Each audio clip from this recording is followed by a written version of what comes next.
National Book and National Books Critics Circle award-winning biblical scholar and professor of religion at Princeton, Elaine Pagels recently published Revelations, Visions, Prophecy, and Politics in the Book of Revelation. Professor Pagels calls the Book of Revelation, the final book in the New Testament, the strangest, most controversial, and least understood book in the Bible, and reveals the political and historic context of the work, as well as bringing to light other prophetic and Gnostic writings which have received far less attention. Elaine Pagels' other books include the Gnostic Gospels, Beyond Belief, and With Karen King Reading Judas. And she joins us in studio for this Forum Hour. And little did I know, she's a homie. I just discovered that before we went on air here. Welcome back to home, San Thank Francisco. you. I'm very happy to be back. Well, you've certainly been in the East Coast a long time, which makes you, well, you're out once a native, you're always a native. I tell people if they've been here even 10 years, they're natives because of the way things move here. Let's talk about your book, though. We go back in the book to a Jewish prophet, a kind of Jew for Jesus, a follower of Jesus. Yes. First century John of Patmos, not to be confused with John of the Apostolic Gospels. And essentially, he wrote the Book of Revelation, or what we know of as the Book of Revelation, wrote it while he was on the coast of Turkey and was longing for, the way some long for Babylon, he was longing for Jerusalem. He was exactly longing for his home country, which had been completely destroyed by war after a Jewish revolt against Roman domination in the year 66 to 70, when the Roman troops marched in, 60,000 of them, and destroyed Jerusalem, destroyed the whole center of the city. You can still see today the stones they threw down from the Great Temple, which was the whole city of Jerusalem. So here's the Book of Revelation, which many, especially fundamentalist believers, accept as prophecy and certainly are inspired by. And you essentially see it as wartime literature in the aftermath of Roman destruction. Yes, Michael, there are lots of ways to look at it, and there are people who think it's just a predictive roadmap for specific things in the present environment. It can be read that way, and if it hadn't been read that way, probably wouldn't have been read for 2,000 years. But I was trying to find out who wrote it, why did he write it that way, who loved it, and why do people still read this thing? And why was it put in the New Testament when, as you point out, there's all this much more uplifting in many ways and less nightmarish Gnostic writing that we see? It has a lot to do with somebody named, I think I'm pronouncing his name right, Athanasius? Well, it does. I mean, there's a long story to that because there were a number of people around Jesus of Nazareth. After all, he's considered a prophet or spoke as a prophet. And there were prophets in that movement. And I guess the question was, which one were genuine prophets and which one weren't? I mean, John of Patmos was 2 generations after Jesus, and he certainly thought he was on the right track. His track, as far as the right track, was, kosher food and circumcision and things like that, because Saul of Tarsus, that is St. Paul, chief apostle really of Jesus, wanted to bring the Gentiles into the fold. Yes, this John of Patmos, well, like Jesus' other early followers, well, Paul himself certainly, Peter, Jesus' brother James, who was the leader of the group in Jerusalem after Jesus' death. Of course, they wouldn't have called themselves Christians. I think John would have been shocked to find his book in what is now a New Testament for Christians, because they, of course, thought of themselves as Jews who'd found the Messiah. And that messianic belief was tied also to much of the ritual and tradition of, well, I suppose what for the time was pious Judaism. And I guess where Paul was concerned, you could forego circumcision, you could forego kosher foods, and that was not acceptable. Well, that's true. John of Patmos. John of Patmos was apparently a second-generation follower, and what was really important for him about the movement is that Jesus of Nazareth had prophesied the coming of the kingdom of God. It was going to come, he said, within a generation, and before it came, there'd be catastrophe and war, and Jerusalem would be desolated, and the temple would be desecrated. He prophesied all of that. Some people think his followers wrote that in later, but actually I think he probably did prophesy it, because when those things happened, his followers were horrified and galvanized with excitement because they thought, oh, he said these things 30 years ago. He said they'd happen within a generation. Look, they happened. So now the end must be coming really soon. And John was one of those. That prophecy has been used so often throughout history, though. I mean, both sides of the Civil War, the Iraq War. Remember Ronald Reagan talking about the rapture and people talking about apocalypse now, like Francis Coppola. I mean, and yet what you do here, and it's really pretty extraordinary scholarship, is not necessarily to shove the prophecy off into a corner or to dismiss it or anything, but, mountains exploding, Vesuvius, 666, Nero. I mean, you're connecting the dots here. Yes, and that's not new. I mean, there have been, hundreds. When I started to do this research, Michael, I went to the library, looked up the book of Revelation. I found about 800 books, whole walls of them about this book. And so people have known that 666 is probably the imperial name of Nero, or the mountain that explodes was Mount Vesuvius, that probably exploded about 10 years before John wrote. Are all the heads on the dragon are the Roman emperors? Yes, the great red dragon with 7 heads and crowns on its head, one of which had been slain, are the 7 emperors from Augustus to Tiberius and Claudius, Nero, and so forth, up to the time of John. And so, but everybody knew that, because those kinds of symbols were actually not anything he created. He just drew them from the prophets that he loved the best, which were Daniel, Ezekiel, Jeremiah. But you also have these Gnostic writings, and we'll come back to the book of Revelation, but the Gnostic writings are not about the end of the world, and they're not, in fact, many of them are about, the search for and the illumination that comes from God. Yes, that's what I realized. When I started to work on this, somebody said to me the other day, sorry to tell you, but the title of your book is wrong. It's not Revelations. It's the book of Revelation. It's singular. Well, and I said, yes, you're perfectly right. It is a singular word in Greek and Latin. But I'm not writing about that book only. I want to put that book in context with a whole outpouring of books of Revelation written by Jews, other Jews as well, who didn't believe that Jesus was the Messiah, written by Greeks, written in Egyptian imagery, and some of them just mixed it all up. I think people may have thought you were wrong, because so many people say the book of Revelations, because they think of them as revelations rather than a single book of Revelation. Yes, that's right. Exactly right. But there are, as you said, these other books of Revelation. And what I realized after I wrote the Gnostic Gospels, and, we found these other Gospels, like the Gospel of Thomas, with those there were also revelations.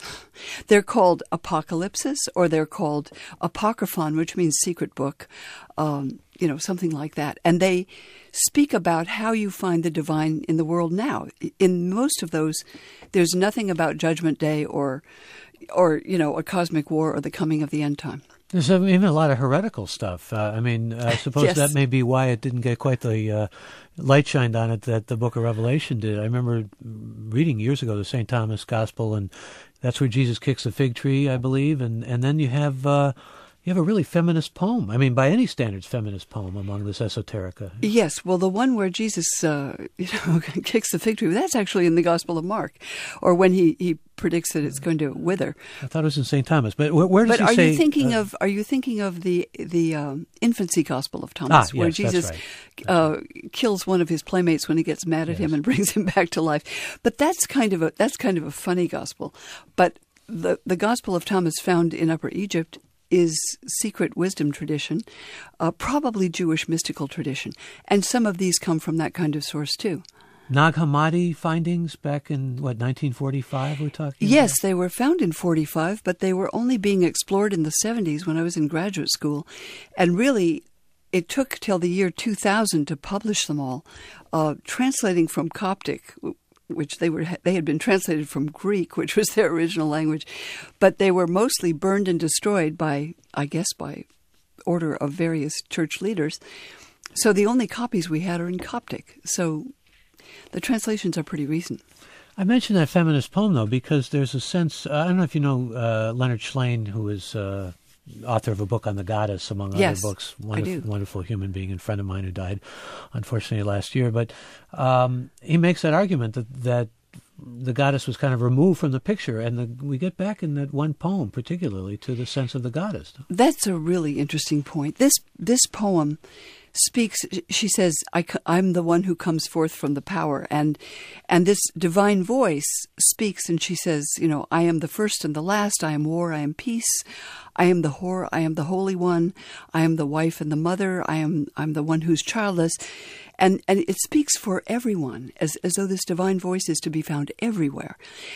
There are others, too, other Revelation texts that speak of the feminine, of a presence of the divine speaking in feminine form.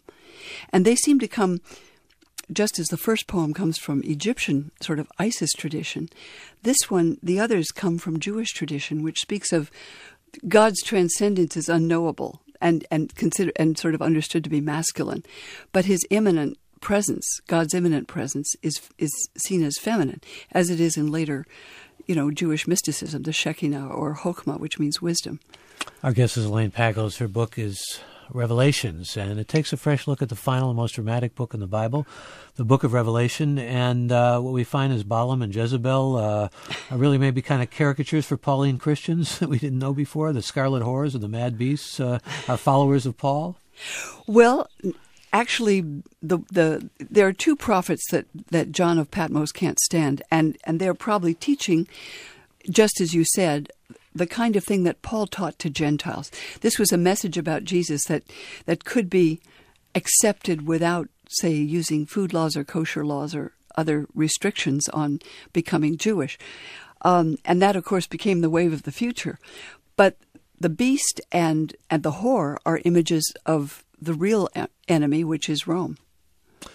The almost nightmarish and venomous imagery does suggest something of, a mind that was extraordinarily visual, but also that saw himself in a kind of opposition to something that one could identify with the state.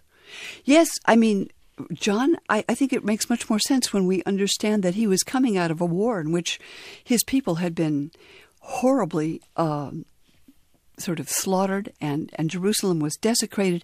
It was turned into a Roman camp. It was the end of Israel as Jews had known it, and the center of the whole,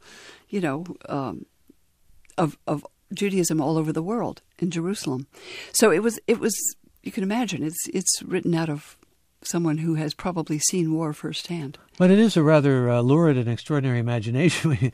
I think of the things that have come down from there with the four horsemen of the apocalypse and the whore of Babylon and all of these kinds of things that we see as a natural part of religious thinking now. Well, they're part of prophetic thinking. And the basic storyline is that the forces of evil have taken over the world. God will not tolerate this forever. He's going to come back and fight a huge battle, destroy all those forces, and create a new world right here on earth. And of course, it's a hopeful message, ultimately. It is, and it's a kind of sort of supernatural clash of cosmic forces that you can see almost the same storyline, apocalyptic line, in something like Star Wars or Lord of the Rings. It's not that different. It's sort of taken from that kind of dramatic. It's archetypal, really, isn't it? Yeah, it is. And Constantine plays a role here, the emperor, in terms of making this an important part of the prophetic Christian ministry or whatever. Well, Constantine certainly changed the game. Sorry, it's Constantine. Well, you could use it. I don't know how he would pronounce it actually, but he certainly changed everything. Many Christians thought that, John prophesied that the Roman Empire was going to be destroyed and it was going to, be totally ruined, and a new world would be created in Jerusalem, and Jesus would come and rule.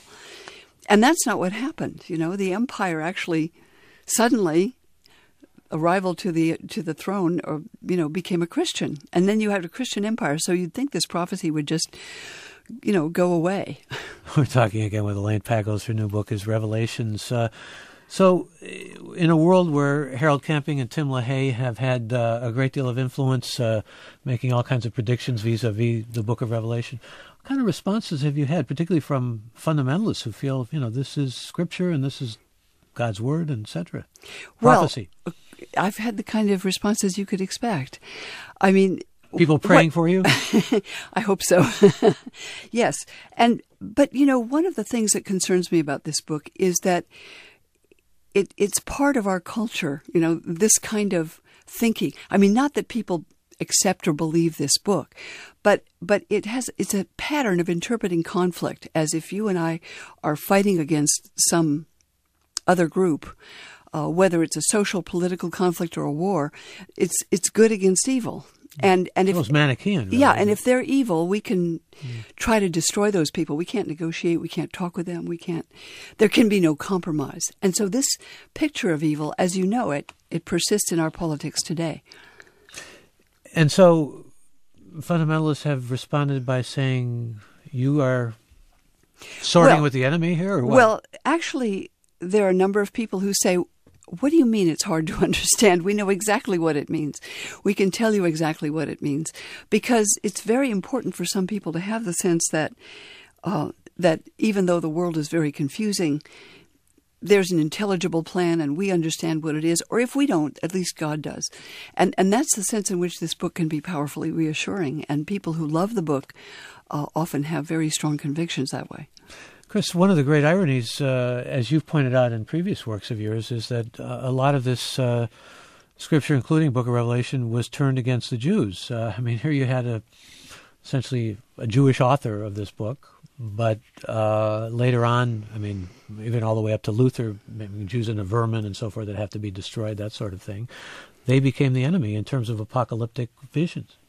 Well, it's true. And one of the enormous puzzles that people I work with are talking about a lot is, how do we understand how this new movement that we came to be called Christianity, after John's time probably, we think he was writing around the year 90 of the first century. You don't get the word Christianity ever used until 10 or 20 years after that. But how did that happen? How did it come out of Jewish sources, claim the Hebrew Scriptures? At one point in the book, I wrote that, this is the greatest identity theft of all time, in the sense that, Gentiles who came into this movement claimed that they were Israel and they were taking over the Holy Scriptures and they knew what they meant and so forth, and that Jesus was starting a new religion, which is probably very far from what Jesus of Nazareth had in mind. This was an inspiring book, though, throughout time, the Book of Revelation, and has, as we've said, been used against enemies of every variety, really. Well, where it's most inspiring, I think, is when people are suffering violence and have no recourse. They have no way of contending against it in any military or political way. They have seen in this book, as followers of Jesus did, who were being arrested and tortured and killed, right in the decades after Jesus was arrested and tortured and killed, like Peter was crucified and Paul was beheaded. The brother of Jesus was lynched in Jerusalem. So, those people were up against obstacles that were overwhelming. And these prophecies, which said, look, the world is in darkness, confusion, violence, disaster, but that's not the end. The end is when all the worst things have happened, God will prevail, divine justice will come, and things will be set right in a glorious new world. And there's hope. I even think of, Martin Luther King Jr. and many preachers who have said, the arc of moral I'm trying to think. The arc of the moral universe is long, but it will go back toward justice. But it bends toward justice. Yeah. And so many people have found comfort in this view that even though we can't fight and overcome, the violence and the killing, eventually it will be set right. I think it's our friend Adam Gopnik, writing in the New Yorker about your new book, said it's a Hollywood ending. The Book of Revelation is a Hollywood ending. Yes, he wrote in a very humorous way about it, which I enjoyed. We're talking again with Elaine Pagels, your new book, Revelations. Let me open the phone lines and invite those of you who are listening to join this program. If you have some questions for Elaine Pagels, feel free to ask, or if you have some comments or just want to join the conversation, we welcome your calls. It's toll-free wherever you're listening, or however, 866-733-6786 is the number to call. And again, we welcome your calls, and you can call us now at that number, 866-733-6786, or you can email us, forum@kqed.org, or post any questions or comments you might have on our website by going to kqed.org/forum and clicking on this segment, or going to our Facebook page. Where do you suppose he came up with, John of Patmos, the 7 seals? Well, it's hard to know. Much of the imagery he uses, as I said, comes from the classical prophets. And some people suggest that he used the number 7, like 7 seals and 7 trumpets and 7 angels with golden bowls, because people who loved this prophecy would memorize it, or basically memorize it and go around preaching it. And that makes it easier to remember. You know, there have to be 7 of each one. So we don't know exactly, but the book of Daniel also wants to say, you know, even though times are here very chaotic, as I said, there's a limit to them. There's a specific time allotted by God. This is what we call eschatology. I mean, Yes. This is the end of things. Yeah. Yes, but it also means it's all under divine control.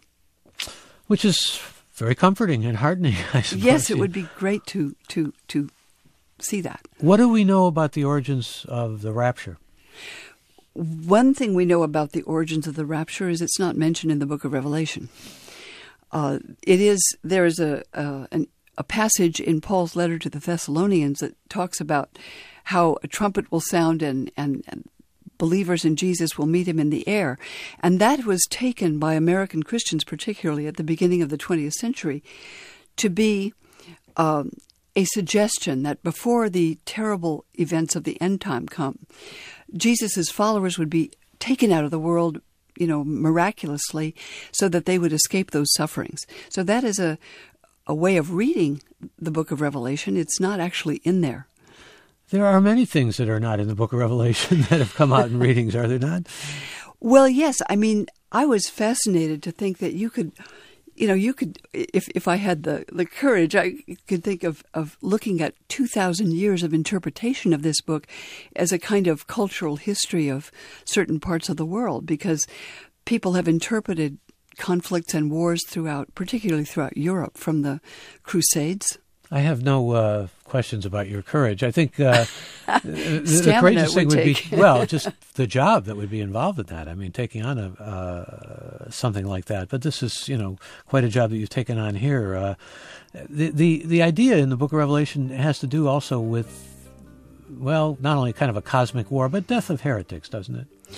Well, it came to be that. I mean, it came to be a book that you could aim against anyone you didn't like. It's ambiguous enough, yeah. Yes, because those images are open-ended. And, in the book of Revelation it says, well, who goes into eternal torment to be punished by God forever? And John's answer, and I'm quoting, is the evil, the abominable, the dogs, the filthy, the evildoers. So you could fit most people you don't like into that category. Elaine Pagel with us, talking about her new book, Revelations. And again, you can join us. Actually, our website's available to you, kqed.org/forum, or email us, forum@kqed.org, or go to our Facebook page. When we return, we'll hear from you. I'm Michael Krasny. You're listening to Forum. I'm Michael Krasny. We're talking to Elaine Pagels, who is a best-selling author and professor of religion at Princeton. Her newest book is Revelations, Visions, Prophecy, and Politics in the Book of Revelation. And you can certainly join us in conversation. Our toll-free number is available to you. It's 866-733-6786. Other ways of joining the conversation, email forum@kqed.org, or our website, kqed.org/forum, and click on the segment, or go to our Facebook page. And let me go to our first caller from Hollister, and that's you, Adam. Welcome. You're on the air. Oh, yes, thank you very much. Long-time listener. I grew up in a home where Revelation was interpreted as very literal, although my grandfather was a minister, I think Presbyterian. And I remember when I was like 12, he explained to me that the book of Revelations, in his opinion, was actually more allegorical about getting through difficult times in life. And so I have recently, thankfully, just had a kidney transplant 9 months ago after losing both kidneys to cancer. Wow. And previous to that, had a liver transplant. And I just wanted to say that as a believer, I've never felt like a victim in my life. I've always felt like I was a healthy person, just happened to get some weird diseases. And with other tragedies in my family, it's you just keep going on and be strong. And that's part of the message, as your guest was saying. Boy, you're inspiring enough to write a book yourself, Adam. You should. Oh. Well, it's a lot of it's this attitude of just what my parents taught me, and it's just you're never a victim. Well, it sounds like your grandfather was a good source of wisdom too. Oh, absolutely. Yeah, he was a wonderful man, and yeah, it's great to go that way because to live that way, because that way you're always hopeful and you're always ready, and it doesn't run your life. Your illness or your tragedy doesn't identify you. Well, I thank you for that call. In fact, Elaine, I'm sure you must have heard a lot of people who were inspired and given comfort and hope through the Book of Revelation. Well, actually, that's what I realized when I finished the book. I thought this book reads as if John of Patmos had wrapped up all of our worst fears into a huge nightmare and said, if the worst of things you can imagine happens, what you find after that is a gift of new life. What you find after that is hope and joy, and that's what you spoke about. Thank you for that. It also suggests a kind of resurrection too, doesn't it? Symbolically and maybe even literally. Yeah, but I think that message of hope is one that a lot of people don't notice. They notice the kind of terror of many of those images, but they don't see that it is about, hope ultimately prevailing. Let me go to more of your calls, and we welcome Ed. Good morning. Good morning, Michael. Before I ask the question to your guest, I would just like to present the Book of Revelation, represent how cruel and brutal the Roman occupation was to people in the Middle East. And that's what Philip reflects in the Book of Revelation, which is actually pretty well read in the Middle East overall. But I like your author, Chief, to mention the Gospel of Mary, as well as the Gospel of Judas, as well as the role of women in the early Christian movement. And the last thing I'd like to say, that the Christianity as we know it today really was pretty much imposed in the Council of Nicaea in the year 325 AD by the Bishop of Alexandria. Some thoughts from your guest would be great. Thank you very much. Well, thank you. Yes, thank you. You're absolutely right about the brutality of the Romans. I mean, what we see today, governments slaughtering their people who protest against them. But the Romans were utterly ruthless and brutal, and there was no one to stop them at all. But of course, they did later become Christians, so that had a whole different... Here was this book that was anti-Roman, really. And yes, it is anti-Roman. The Romans had to embrace it and make it their book because they were Christians later on. Yes, that's true. And then you asked about the role of women? The caller did, yes. Yes, I mean, it's certainly very interesting that this particular book doesn't have much role for women. This particular book doesn't, and some of the alternative interpretations do. This one has been sort of famous for the fact that the only woman who appears in it is the prophet that John calls Jezebel, whom he really can't stand. And then he talks about the whore of Babylon, who represents, of course, Rome, and the virgin who gives birth, not the virgin, but the mother who gives birth to the Messiah, who's probably Israel. So this is not a great book for talking about different roles for women, but there are many others, actually, in this collection that are quite different, as you say. And we'll bring more of our callers on. We go to Phyllis. Good morning. Oh, good morning. I've met Elaine a couple of times down at Esalen. Anyway, hope you're living here now. I wanted to ask you about the two Johns. I've been to Patmos, and that's where the John that wrote the Revelation, right? Yes. How did we get him mixed up with the Matthew, Mark, Luke, John? That's a really good question. Often happens, that confusion, doesn't it? Yeah. I wish I were living here now. But what happened is that John of Patmos says very clearly that his name is John. He never says he's an apostle. In fact, when he has a vision of the heavenly Jerusalem, he says there are 12 gates to the city, as the spiritual says, and around and over the gates there are the names of the 12 apostles.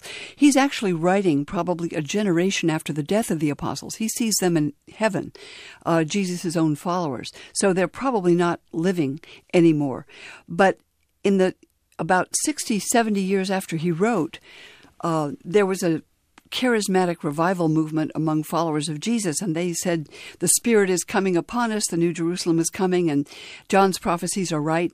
And some clergy in Asia Minor, which is now Turkey, were so incensed at the so-called new prophets that they said, well, the book of Revelation that you like is written by a heretic. It's absolutely worthless. It's unintelligible. It's not a revelation. Throw it out. And the people who loved the book, particularly those who'd suffered persecution, said, no, it's not worthless. It was written by John, and that must be, right, because John is the same name. John of Zebedee, Jesus' own disciple. So that name of the disciple came in to sort of make this book acceptable to other Christians. Scholars mostly don't think they could be the same John, but many people used to sort of put all those names together. They just conflate them, right. Even though chronologically it doesn't make sense, really, does it? Some people say, well, if the John who followed Jesus was very young at the time and he wrote this in his 90s, it could. So it's not an impossibility. It's just that I think the tradition only grew up later when the book was being attacked as a way of defending it. That's at least how I look at it. But we're not sure. How do we look at Armageddon? I mean, it's become so commonplace now. Even nuclear Armageddon and Armageddon. No, seriously. I mean, it's just a part of our everyday speech and is used in so many instances, especially when things become terrible. Yes, it's often an image for war, as it is now. And I think what's frightening about the use of that kind of term for a battle is what I said about the implication is that one side is right and the other side is totally wrong, and one has to destroy the other. And that is the way we see war and conflict, instead of a situation that can be dealt with in other ways besides total destruction. But that kind of image prevails, and it's been used, from the 7th century to the 21st. Looking at some emails here from listeners, here's Owen up in Sonoma who writes, as someone who lived for several years in Patmos, I believed, as do the Greeks, that Revelation was written there by John the Evangelist in the book A History of the End of the World. The author disputes that and places the author, not St. John, somewhere in Asia Minor. Though I haven't read your book yet, but I surely will, I understand that you put the author back on Patmos, but agree that it was some other John. What's a former islander to believe? Well, he says he's writing on Patmos. I think you're perfectly right. So you were there. and Asia Minor is what we call Turkey now. And Patmos is part of Turkey. So the Romans would have called it Asia Minor, and that was the coast of Turkey, because John writes to 7 small communities off the coast and inland, not too far from Patmos. Probably, we think, he traveled from Judea, which was apparently his native country. We're not sure, but he writes as somebody whose native language is Hebrew or Aramaic, writes in Greek. In fact, we have a listener asking what language the book of Revelation was in. It was in Greek. He wrote in Greek because that was the language, that sort of the communicative language as English is for many people today. But he was a speaker apparently of Aramaic and Hebrew. But he probably traveled through those cities of Asia Minor, which are Turkey, and wrote it on Patmos, just as he says. Here's Ken who says, another great show. Thank you, Ken. I was raised Catholic, but no longer practice formally anymore. I still believe in my own way. However, most of the Old Testament Bible seems to be just plain unbelievable and ridiculous. I was wondering if your learned guest believes in any of these future predictions. Well, I would say I don't think it's ridiculous. Many of the prophecies in the Hebrew Bible, like Isaiah, Jeremiah, Daniel, are devout prophets who look at the destruction of their people and protest and say, God will not allow this. There is divine justice in the world. I believe in that. And ultimately, this will be overturned, and the empires that destroy us will suffer, and God will bring his people back. So I do see it as a message of hope and a sort of inevitable kind of resurgence of hope to people who've lost terribly in war. I wonder how, in biblical times and even afterward, John of Patmos, someone just sort of put up a shingle and say, I'm a prophet? Or, I mean, how did the prophets evolve, really? Well, that's the toughest question, Michael, and that's what made this book so controversial, because if you have a revelation, you say, well, last night Jesus appeared to me and he showed me what was going to happen, and I saw the throne of God, and I saw the 4 horsemen, and then this happened, and that happened, and then this will happen in the end, and then, So if you tell me this, how do I know you had a real vision? And that's why Jews and Christians and Muslims invented orthodoxy, so that we'd have some sort of standard of, all right, which visions are true and which ones are crazy, hallucinogenic, megalomaniac, whatever you want to call them. That's a very hard question to answer. And that's why some people said this book of John's, and I'm quoting the critics from the 2nd century, they said it's unintelligible, it's irrational, it's not a revelation at all, and John didn't write it. And other people came back and said, yes, it is. And I think it's a question of how that vision speaks to one's sense of truth and to the experience faith, of the person listening. Yes. And so this was the most disputed book. And other prophecies and visions like that, claims to revelation, happen all the time. The question is, how do you sort them out? That's a really good question. Here's another question from a listener named Jim who asks about Corinne Armstrong's work on Revelation. Actually, she's been on the program a number of times. I don't believe we've ever talked to her about Revelation, but this listener says, she states, I think it's the most disturbing and deranged book of the Bible and a big mistake. Well, that's Karen's view. I like her a lot. I enjoy her a lot. I think that's a little bit flip. When I started out, I didn't like this book much, but I thought it would be an interesting way to focus questions about how does religion survive into the 21st century? Why do people read books like this? What's appealing about it? Those were the questions I asked, and I came out of it with much more sense of the power of the book. You can look at William Blake or Hieronymus Bosch or Michelangelo and innumerable contemporary artists, both in film, music, Olivier Messiaen's Quartet for the End of Time, written in a German prison camp. This book has inspired many people. You don't have to take it literally to take it seriously. And it is a masterful book, I think, about the religious imagination. And we go to another caller from San Francisco. Todd, join us. Hi. Yes, I guess I just heard recently that one of the biggest reasons why the fundamentalist Christians are so supportive of Israel is the concept that there must be a return to the homeland of the Jews in order for the world to end and Christ to come for a second time. And I'm just wondering if you've researched that much, because it was a new thing for me to hear. Well, it's a new point of view, I would say, and there are even more dire ones than that. There are some Christians who believe that that in the end time, all the Jews in Israel will have to become Christians. Now, I just want to say that there are lots of ways of reading this book, but there's nothing in the book of Revelation to condone that kind of reading.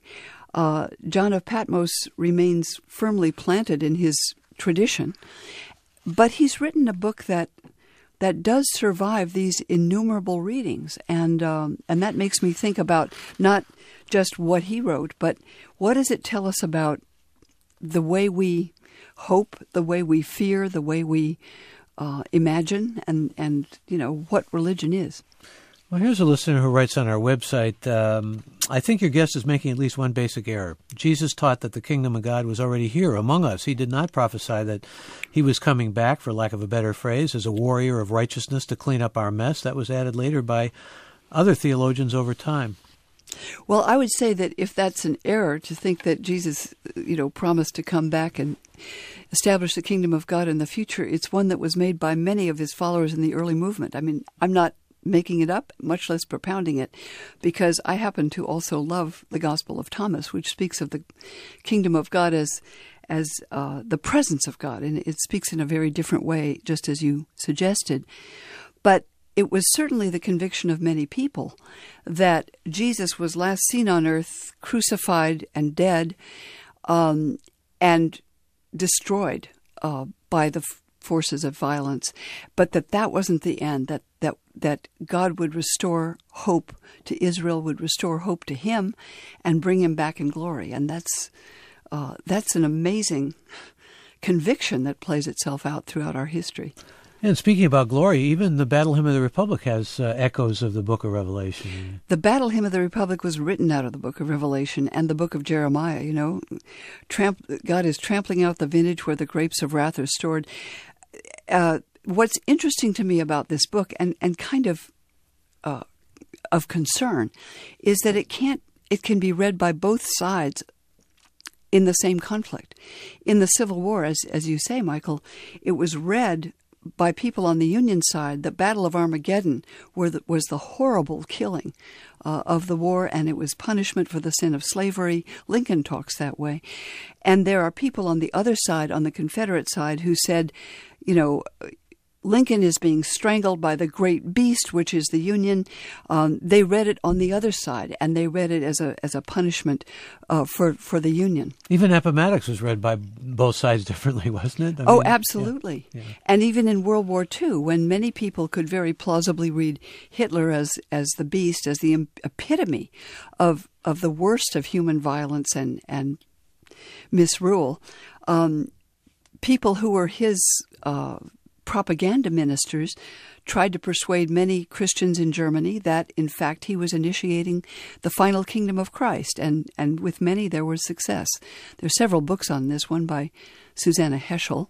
The final kingdom of Christ would be a Teutonic kingdom, in other words, yes? Well, that's what Hitler and his ministers saw, absolutely. We'll go to another caller, and that's Susan. Hi, you're on. Hi, thank you, both of you, for your scholarship over the years.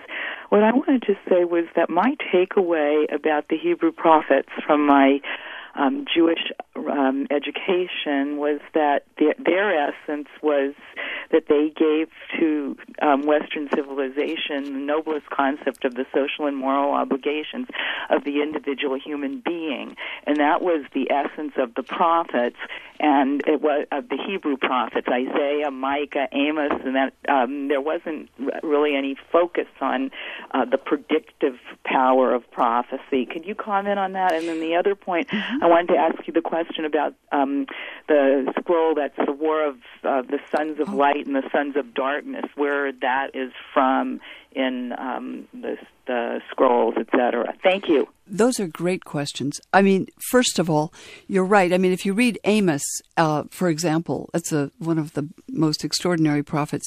His concern is justice, right? I desire justice. And he talks about justice for the poor, the oppressed, and so forth. So the prophets do have that tremendous concern and passion for justice among human beings. But if you look at, say, Daniel's prophecy, which is much later than that, and even Isaiah and Jeremiah, they are writing in the hope of victory for God's people and for Israel. Predictive prophecy sort of flourishes later than that. And then you mention the scroll of the war of the sons of light against the sons of darkness. That is found at Qumran among the Dead Sea Scrolls. And it's written by some anonymous Jewish writer who's taking that idea of a battle of good against evil into a supernatural canvas and saying the angels are going to come and fight with the armies against the armies of evil that have taken over the world. And so far as we know, the Essenes are living out in the Dead Sea, some of them, at the time when Romans have occupied Judea. And they really detest the Romans. They call them the Kittim. But they also detest the Jews who collaborate with the Romans. And so they, just like John, write about the final battle of the forces of good against the forces of evil. There's a British scholar who's compared the war scroll that you mentioned with the book of Revelation, and he thinks they're very similar. And they probably came out of the same apocalyptic scenario. Elaine Pagels is professor of religion at Princeton, and her latest book is Revelations, Visions, Prophecy, and Politics in the Book of Revelation. Facebook comment, Patmos is not part of Turkey, it's Greek. Okay. Then I'm wrong. I don't know. Is that the case? That's I don't know. We can search and, I wonder what the and Turks discover. would We have to research We'll find it. out. Another listener, Carl from Silicon Valley, writes, Apocalypse, the end of the world, whatever, will always be popular because it is so much more exciting, dramatic, and compelling than life continuing on tomorrow, much as it did today. It is in Greece. Is that right? Is it in Greece? Yeah, we just did a search on it. Well, that's interesting. In the time of the Roman Empire, it was certainly part of the empire. It was part of that province of Asia Minor. So, thank you for that correction. On the website, listener writes, how does the Book of Revelations compare to Islamic eschatology, and how much influence or crossover was there? And were there non-Jewish pre-Christian influences on the symbols of stories in Revelations, like from the myths and eschatology of Egyptians or Zoroastrians? good question. Yes, probably. There's a very good book called The Old Enemy, written by Neil Forsyth, which talks about Zoroastrian influence, just as you say, sort of, the forces of light against the forces of darkness, which is what you find at Qumran, what you find actually in the preaching of Jesus and John the Baptist, which may well be influenced by that Jewish apocalyptic prophetic strain. And doesn't Manichaeism fit in here too to some Well, degree? it could, but that's later. Mani claimed to be a Christian prophet, so he got it there. Now, about Islam, I know less. I wish I knew more. But there's certainly that same apocalyptic image of there's going to be a judgment day at the end of the world, and the evil forces will be defeated, and the forces of good will win. Of course, the players can be switched around in the minds of the people who are interpreting those prophecies on both sides. Listener writes, if Revelations is anti-Pauline, how do we understand St. Paul's eventual dominance and the institution of a universal religion, Christianity? Secondary question, how would you describe why Revelations eventually wound up in Orthodox Christian Bibles? Very good questions. Those really puzzled me too. What happens is that, followers of Jesus, almost all of them Jews like Jesus, were preaching to their own people.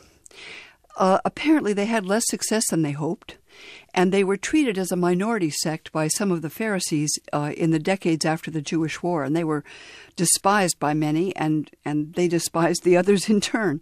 You get that in, say, the Gospel of Matthew.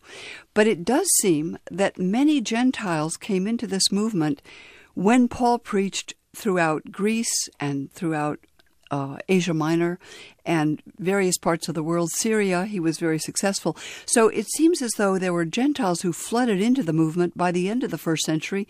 By the second century, and certainly after Constantine's conversion, there were masses of new converts from all over the Roman world, from Africa, Spain, from Gaul, which is now France, from Britain. And so many of them were non-Jews, and Paul's message became an integral part of it because that was the easiest way for, and the most, I don't know how to put it, but it was the most effective way for non-Jews to join this movement.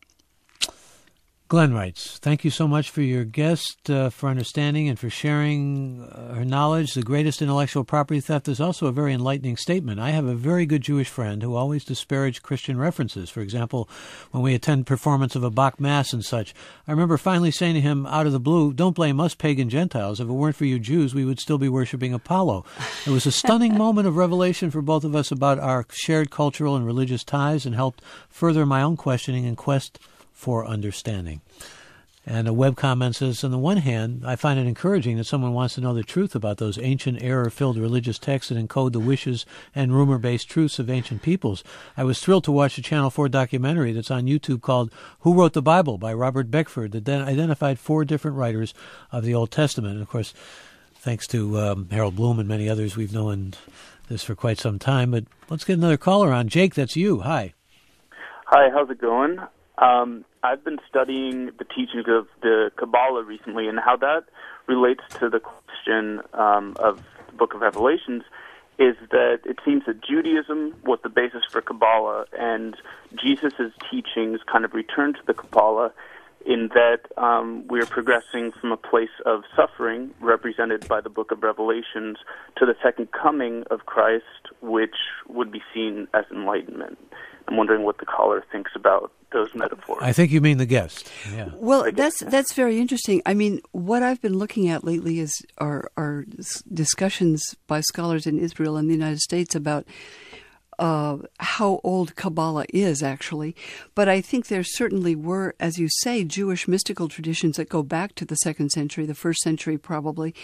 It could be that Jesus even taught some of them, as the Gospel of Thomas suggests. We don't know for sure. But you're right that many people have read these texts as kind of sort of stories about an internal drama of transformation, of spiritual transformation.